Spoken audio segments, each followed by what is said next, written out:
Hey everybody, welcome back to the Spartan Shadows podcast. I'm one of your hosts, Chris, and I'm joined with my co-host, Emmett. Unfortunately, our other co-host, Zach, couldn't make it tonight, so we are going to recap the world of MSU football, basically. Recap last week's Purdue win, discuss some stuff regarding senior day tomorrow against Rutgers, and then do a little wrap-up with some news from some of our recruits in the 2025 class. Just pretty much anything football related we can get our hands on, and then later in the weekend we'll come out with some more content regarding basketball and hockey and some other stuff. So kind of the plan for the weekend for you. I hope everybody had a great Thanksgiving. We're recording this Friday night, so Thanksgiving was in the past. Watch nerve-wracking Lions win. Emmett, did you have a good holiday? Yeah, would have been a lot better if the Lions kept their momentum from the first half. But much like another team we saw in Michigan last weekend, first half momentum did not carry into the second half. Yep, expert level segue there. So let's get right into Purdue there. The Spartans did end up defeating the Boilermakers by a score of 24-17 in East Lansing last Friday. A lot more of a nail biter than I guess we originally thought we would be.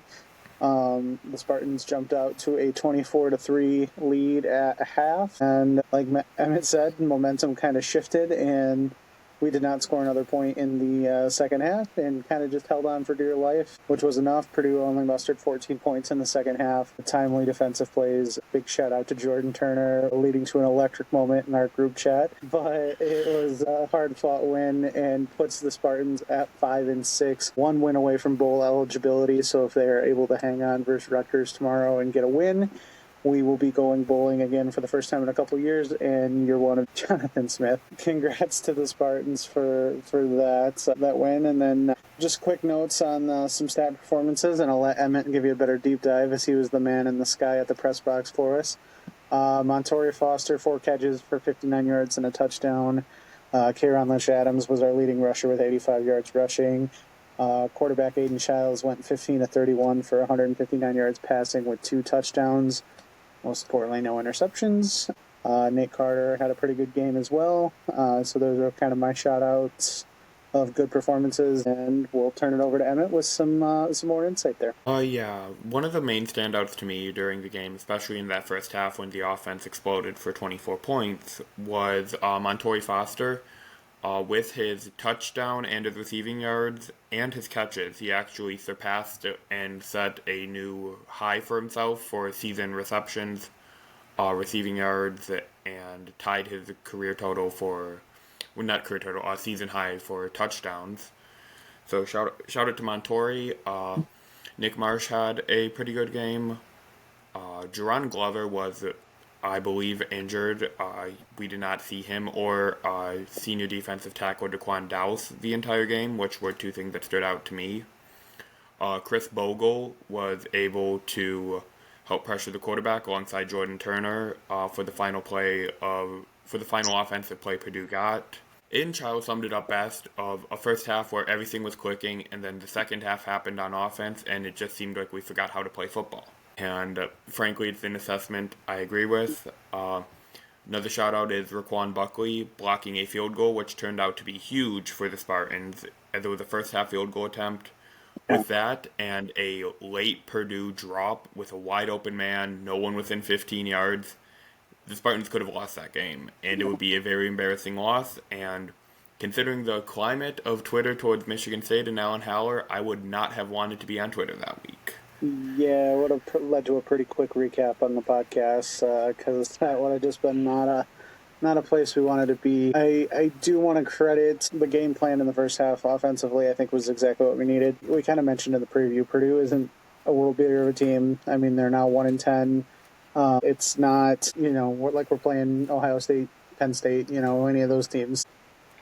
We went out in the first half and did exactly what we needed to do. That's kind of what made the second half so frustrating, is because we should have been able to keep the distance and put away Purdue.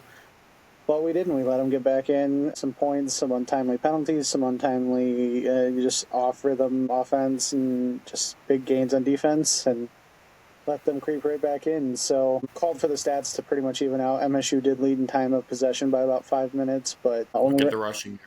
Yeah, the rushing yards was a little bit lopsided. Purdue was held to -4 rushing yards, so that's a fun fun stat, but I mean, we only ran 3 more plays than them, so not exactly what you want to see from an effort against a 1-9 team at the time. Lots of things to clean up for Rutgers, and we're going to have to because, well, Rutgers hasn't been playing great of late either necessarily. That same kind of second half play would not bode well against them tomorrow. So I did want to give a shout out to Nate Carter. He did play really well, in my opinion. I know at times we've been on him a little bit this year, so it's nice to see him bounce back. He only had 15 yards rushing, so I don't want to make it sound like he was dominating the game, but his rushing touchdown was much needed, and then he became a nice little outlet out of the backfield. And I should say not a lot. I don't want to make it sound like he's lighting up the stat sheet, but he had 2 catches for 32 yards and a touchdown. And there were big catches in the second half when we needed some plays to go our way, and in the second quarter and in the second half when we needed some plays to go our way. So, just some timely play. One note I did want to say: Jack Felling sustained what looked like a pretty serious injury during the game. I haven't gotten too many updates. I mean, Jonathan Smith kind of said we'll see, but when it happened, he had to be carted off and was taken to the hospital. It sounds like it was more optimistic than what we would have thought on game day, but I'm not sure if he suits up this week. I'd be kind of impressed if he does. But thoughts and prayers out to Jack, because that was kind of a scary scene there. So hopefully he's recovering well. Yeah, that was a scary scene on Friday night. As someone at the field, I cannot really provide much more. All I heard was in the post-game press conference, Jonathan Smith said I was able to talk to him on the phone in the locker room after the game. He was conscious and was able to watch the rest of the game, and he was able to move his arms and feet before being carted off. So I don't believe there will be anything in the spinal area. They did say they ran additional tests and a ton of tests over the weekend after. So that is all the updates from Jonathan Smith's press conference. There's been nothing through a spokesperson or anything. So that is all the information that I have. All that I can provide besides that was I did see that when he was carted off, unlike when Gavin Brocious went down with a bad leg injury earlier this year, the team was not allowed to get closer to Velling to wish him the best. I do not know what the protocol is on that. I was never in the medical field for Michigan State athletics or anything like that, so I do not know that procedure. But as a result, we ended up seeing more of Brennan Parachek and Adamo Lafayette during that game. I would like to shout the two of them out. Both of them played pretty good games. Fayli had a unfortunate drop in the end zone, but also did add his second career catch as a Spartan during the game. Parachek, I believe, had 2 catches for -1 yard, because one of them was Aiden Childs is about to get sacked, kind of threw it up in the air, and Parachek came down to avoid an interception and got tackled for -8 yards. But yeah. Parachek has stood out, especially with Michael Masunas also being down, and Wyatt Hook, another scholarship tight end, has yet to dress this year. So the Spartans are hurting on quite a few fronts. By the end of it, the Spartans were trotting out a defensive end to be their wing blocker for field goals. Also, would like to shout out defensive backs Ade Willie. I don't know how to pronounce that first name.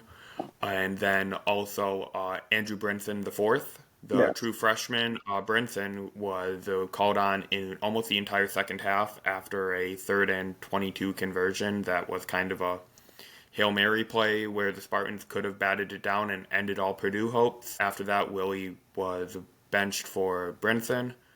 I don't want to discredit Willie, though, because he almost had 2 interceptions in the first quarter alone. Yeah. So those Spartans played really well, considering that the Spartans were down. Gosh, get the laundry list out. Charles Brantley was out. Jeremiah Hughes was out. Dylan Tatum was still out. Transfer. Malik Spencer. Caleb Coley was out. The Spartans were down to true freshmen and Willie and senior Edwards for players healthy. So it was not the greatest of times for health for the Spartans, and I believe they played relatively well. That said, Purdue's game plan in the second half that helped them get back in was target the player who Edwards was not targeting, who was not guarding, and then just profit from there, and they played it pretty well. Hudson Card had 340 pass yards, I believe. Yeah. So there was a game plan set out for Rutgers. Rutgers is more of a run-first team, and I'm sure this is probably going to be a segue into it. Rutgers is more of a run-first team. Their quarterback, former Minnesota transfer Athan Kaliakmanis, he has 16 touchdowns, 6 interceptions, has already set a career high for season passing yards. But Rutgers is going to be able to get good gains in the pass game this week, I believe, with how the Spartan secondary is decimated. No clue on their health for the future. Hopefully there's another corner or two able to help him play. But we'll find out when the injury report comes out at 1:30 p.m. on game day.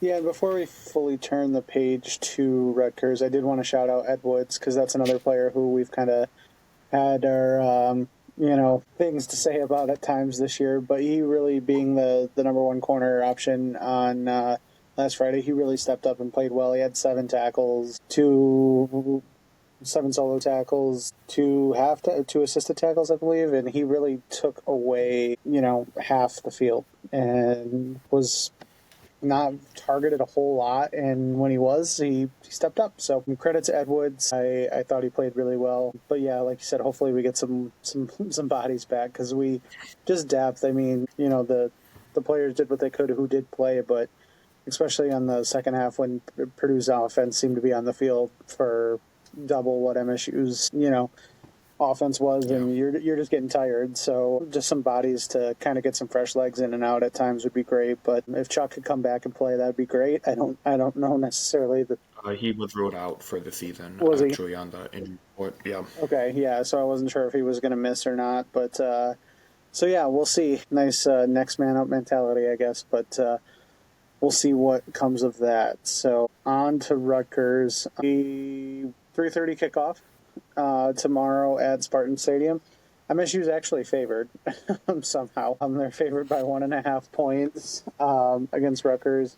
Over-unders at 47.5 for those who like to bet that. ESPN matchup predictor gives Rutgers about a 55% chance to win. And then, like I said, 3:30 kick on FS1. It is Senior Day. The Senior Day festivities will take place before the game. And Emmett will give you more on the seniors participating in that. Yeah, so the Senior Day festivities will take place at 3:10 Eastern Time. So if you are planning on getting to the game early to see that, be there by 3:10. As for seniors participating, this year we have running back Kayron Lynch-Adams, defensive back Ed Woods, defensive tackle Daquan Dowse, offensive guard and tackle Brandon Baldwin, running back JoJo Martinez, tight end fullback Tyneil Hopper, wide receiver Montori Foster, linebacker Cal Halliday, linebacker and edge rusher linebacker and edge rusher Chris Bogle, defensive tackle Maverick Hansen, running back Nate Carter, surprisingly, center Tanner Miller, wide receiver Zach Gillespie, defensive back Angelo Gross, linebacker Jordan Turner, quarterback Tommy Schuster, kicker Jonathan Kim, and offensive guard Luke Newman. Of those, the only surprise I would say is running back Nate Carter. Carter obviously still, I believe he is a redshirt junior. He still has the option to come back for another year if he would like. We've seen that in the past with a couple Spartans having their senior days, especially in the basketball program, would have their senior days and come back for another. Tyson Walker was a prime example, if I'm not mistaken. Mm-hmm. A couple notes for not listed. The 3 ones that stood out who were definitely of senior status were linebacker Darius Snow. Snow is officially listed as a redshirt junior, same eligibility as Nate Carter. That said, Snow has missed most of 2022 and 2023 with an injury to his leg. Linebacker Sam Edwards, who participated in Senior Day last season, and wide receiver Alante Brown. All 3 are not listed. Brown might have participated in Senior Day. I forget if he was for 2023. But yeah, those 3 are not listed, which do not know what to make of that. But just something of note for people wondering who might be coming back next year. And also another player listed who was not participating in Senior Day is Charles Brantley, which Charles Brantley missed 9 games last year with, I believe, what was diagnosed as a concussion. So Brantley also missing. He could be another player that can come back for another year. It was a bit surprising to me to see Nate Carter enter as a player for senior day, but that could just be as a result of graduation. He obviously would be welcomed back, I believe, with the staff Yeah. and the impact he's had, especially down the stretch. What do you have for senior day, Chris? Yeah, I was a little surprised as well, but like you said, it's not the end of the world. I mean, we've seen basketball players do it a lot. We've seen football players too. Whether they just decide that they want to participate in senior day. Sometimes, who knows? Maybe they may want to explore the portal and not know if they're coming back. Maybe they just don't know they want to keep playing football yet. Just want to partake in it with certain classmates and certain teammates that are also partaking in it. Could be a bevy of options. So, like you said, I'm sure Nate Carter would be welcome back with open arms if he wants to come back. So hopefully that's the case, but we'll find out. I also am glad. Well, I'm also happy to see Darius Snow potentially coming back. Just a good guy, and just somebody I like as one of those players that you just root for, no matter what. So that's Darius Snow for me. So I'm glad to see him potentially having another go of it after all he's went through here. No, go ahead. Oh, I was going to say, yeah, for sure. Also, I completely forgot to mention interior offensive lineman Dallas Fincher, who has been one of the first men up after all the injuries. He would be another player not listed.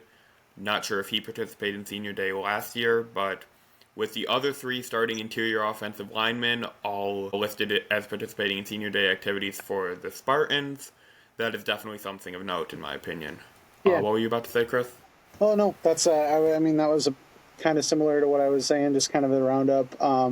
Obviously the interior offensive lineman Luke Newman being kind of a grad transfer. Tanner Miller will probably be playing on Sundays next year, and then like I said, it's good to see those guys get to do that and go continue their careers potentially, or just move on from college. Luke Newman's been overall, I think, a really good addition out of the portal this year. Helps stabilize the offensive line as much as he can. It's been a bad year for injuries along that front, unfortunately, but good to see those guys getting their due as well. And happy for all the seniors. I wish the temperatures would have cooperated a little bit longer. We've had some pretty warm weather, but last couple of days have taken a nosedive.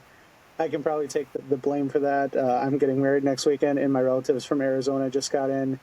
They swear they were never coming back to Michigan in the winter. They decided to come back, so shout out to them. I'm very much appreciative, but of course when they touch down it has to be cold and snowy. So my apologies to everyone. We probably jinxed the weather, but no, good to see the seniors getting their due, and I love senior day, one of my favorite traditions. So basketball and football, hockey, everything. It's a good thing that the Spartans do. So excited to see that. Moving on to the actual game, like Emmett said, you're going to see a pretty balanced attack from Rutgers, but a lot of rushing. Their running backs almost got 1,200 yards and 12 touchdowns, 225 carries on the season for Monagai. Shutting down the run is going to be my biggest key. I wrote it down and stopping the run, and then vice versa on offense, trying to control that time of possession, maybe keep the defense, who's going to probably be shorthanded again, off the field, and try to chew some clock. And I don't know if it's going to be KLA or Nate Carter, but try to get the running game going and maybe work some of the play action off that and spring, an AZ Johnson and Nick Marsh. If John Glover's back, somebody off some play action. So it'll be interesting to see. Gotta play discipline too. MSU's been really bad at times this season about untimely penalties.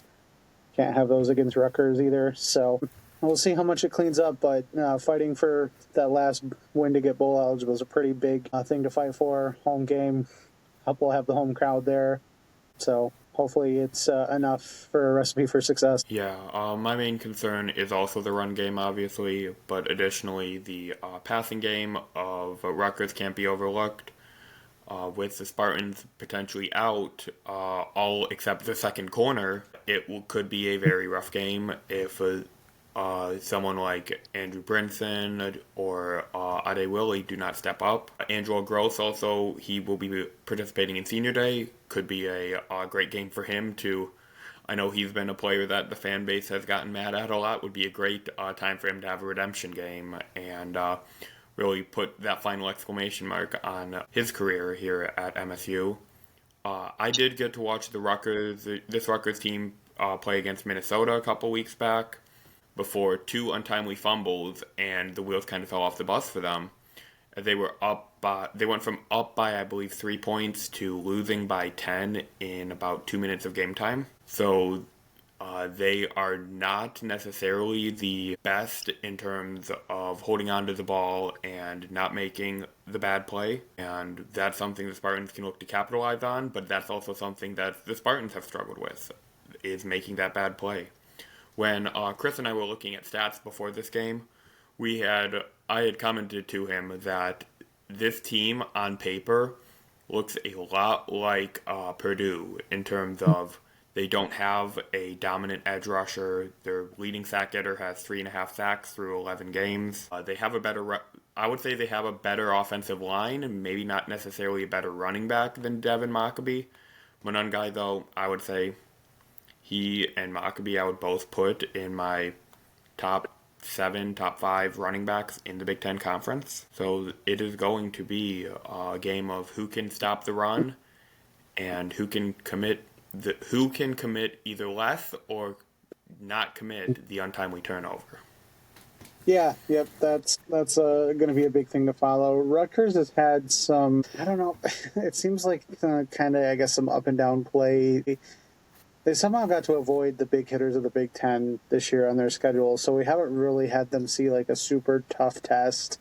I'd say their toughest game was last week against Illinois, and they ended up losing on a last-second Hail Mary crazy play that should have not happened, but it did. And thankfully for me, because that may or may not have won me some funds on FanDuel, but that's okay. But the they started off, 4-0 with wins over Howard, Akron, Virginia Tech, and Washington. Then they lost 4 in a row, losing to Nebraska, Wisconsin, UCLA, and USC. And then they won to Minnesota and Maryland, and then lost to Illinois. Like I said, kind of up and down, inconsistent play.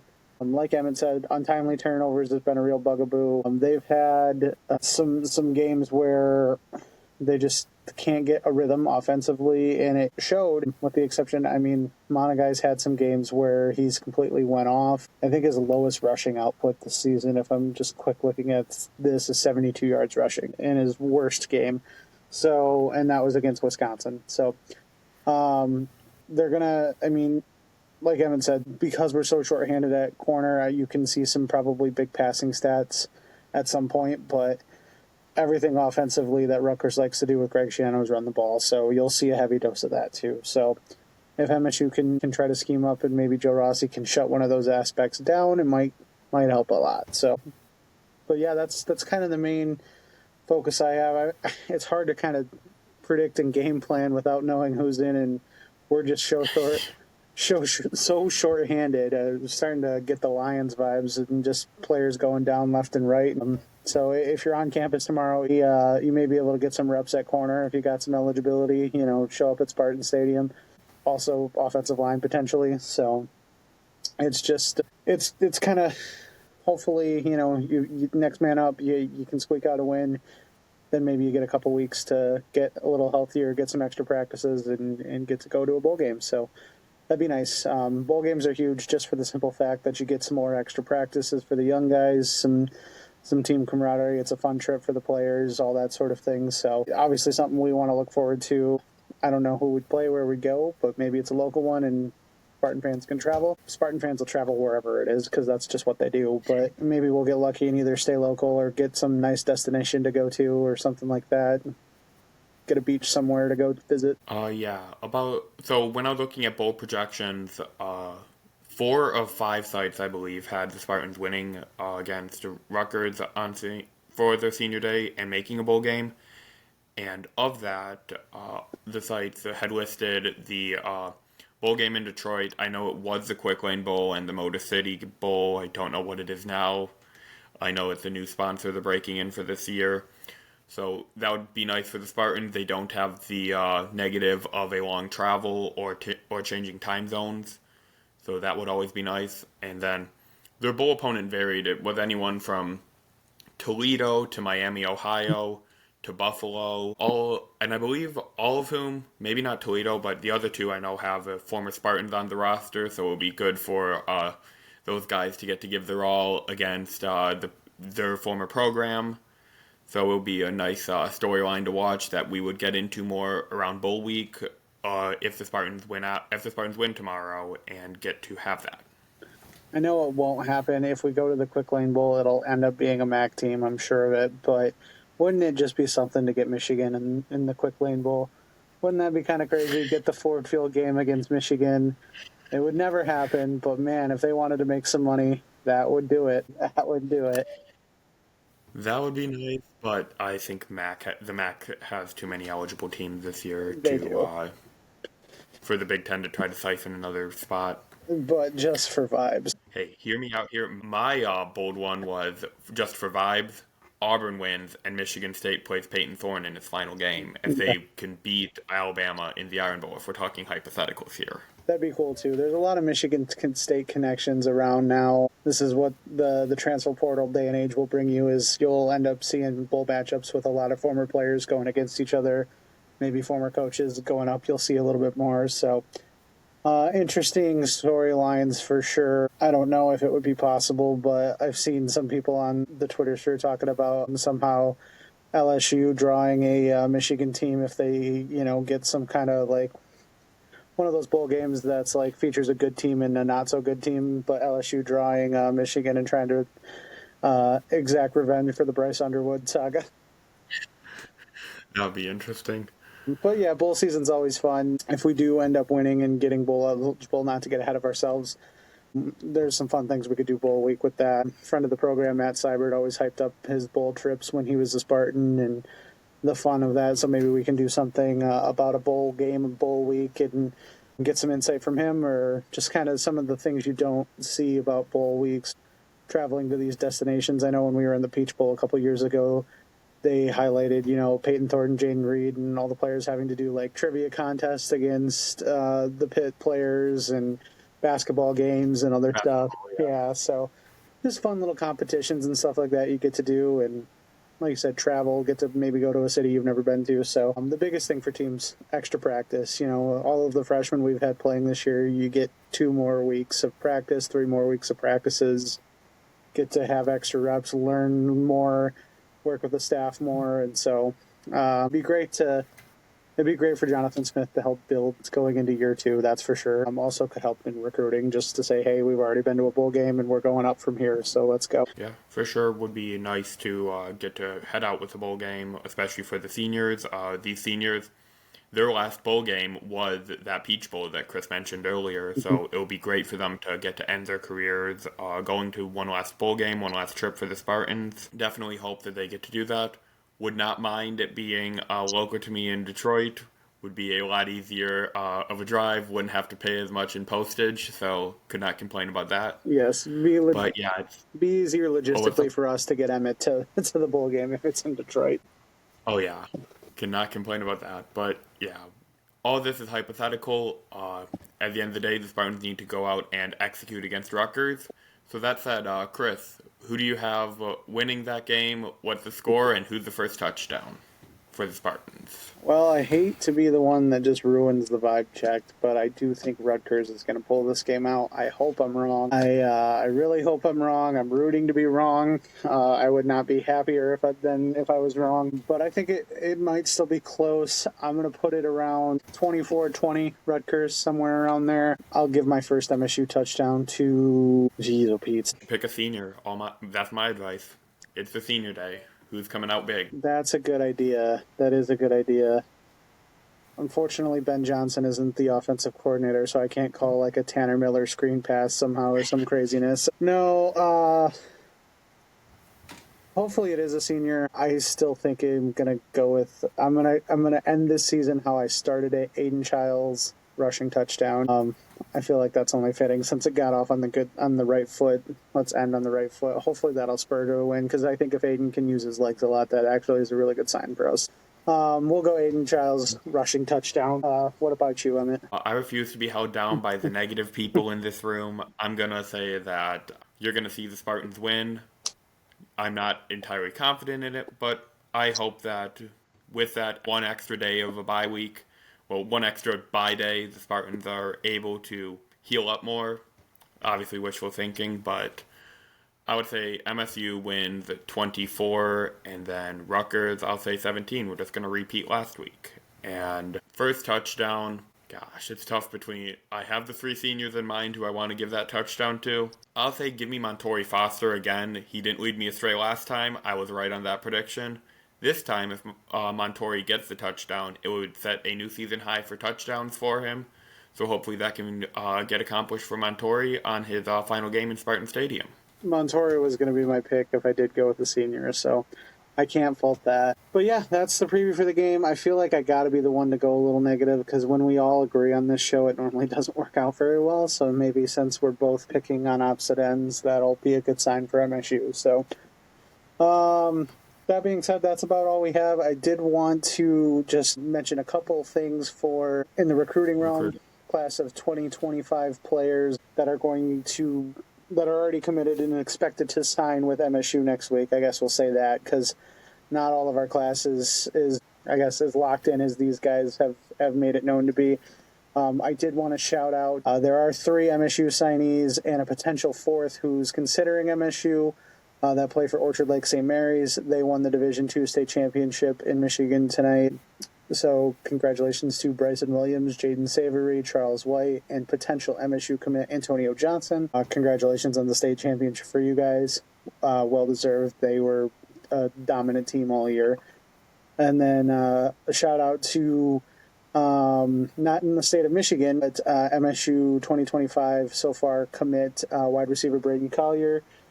His team, Perkins in Ohio, Perkins High, won, I believe today they played, and I believe so, yeah. Won their game to advance to the state finals in their division in Ohio football next weekend. So good luck to Braden for that state championship. Hopefully bring home a ring for that game. We have a few other MSU signees that are playing in state championships tomorrow, I believe, but I don't have all the numbers on those, so good luck to anybody still playing. And then I did want to shout out some thoughts and prayers with former MSU defensive back Josh Butler, unfortunately playing in Thanksgiving yesterday for the Cowboys. Had a non-contact injury with his knee and is out for the season, so tough break for him as he had fought like crazy to get on the roster and worked his way up to starting after some injuries at the secondary for the Cowboys, and he's been playing really well for them, so tough break for him, but we know he will come back just strong and better than ever. So that's all I had. Emmett, you wanna shout out any of them too? On a positive front for the defensive backs, I also want to shout out Terrence Deuce Edwards, cousin of former Spartan great Felton Davis. He flipped his commitment from West Virginia to Michigan State. He gets to join the legacy. He was a player the Spartans have heavily pursued after. They tried to get him to come up in the summer, but by the time the Spartan visit was scheduled, he had already committed to West Virginia, and he elected not to head up that weekend. And he is the 4th defensive back committed in this class. It was 4 months to the day from their most previous of LaRue Zamorano. Totally butchered that last name, my bad. Zamorano, I think. And he is the 2nd Virginian defensive back for the Spartans, joining DJ Kennard. And I believe he's like one of 5 Spartans who come from the state of Virginia, including A.Z. Jordan Hall, who started his career in Florida before going down to started his career in Virginia before going down to IMG in Florida. And then Jonathan Kim who's graduating and done with the program after this year. He's also a Virginia kid, so good to see MSU keep that Virginia pipeline alive. Yes, absolutely. Aiden West also won his game today for his high school game and will play for a championship next week. He will also be on campus this weekend, I believe. Yes. Yeah, okay. My weeks are kind of blending together. I had a panic moment that was last weekend still. No, he will be on campus this week. Instead of going to Ohio State is trying really hard to flip him. I know we talked about it in our little recruiting episode. So congrats to Aiden. Good luck next week. Hope you have a great visit this week up to MSU. There was one other. I did want to shout out Braden Collier for following us on Twitter, too. Thank you, Braden Collier. I knew he had followed me and you, I think, on Twitter beforehand, Yes. but he officially followed the podcast back, so we appreciate you. Hopefully, maybe someday we can have you on as a guest. Safety. Is it the safety? Yes. Evan Young, potential MSU target for next year's class. Safety, Evan Young from Texas. Just got a pretty big ratings bump on 24/7 and is now a 3-star. So congratulations to him. And yeah, good trending momentum all the way around. So I think that's all we had. Like I said, Zach will be back to join us for some basketball and hockey talk later in the weekend, hopefully. And then we will be back next week recapping Rutgers and hopefully with some news for bowl games, things like that. I think that was all we had. Was there anything else on it? Nope. All right. Well, that'll be it. How's the other player? Jack Willis, long snapper. He is playing for a state championship in Michigan tomorrow. MSU commit. So go green. Good luck. And that'll do it. So we appreciate everybody tuning in. Hopefully everybody had a good holiday. Like I said, have a good weekend. Those in the area tomorrow, check out the senior day game. Go support the Spartans. Hopefully we can get a big win.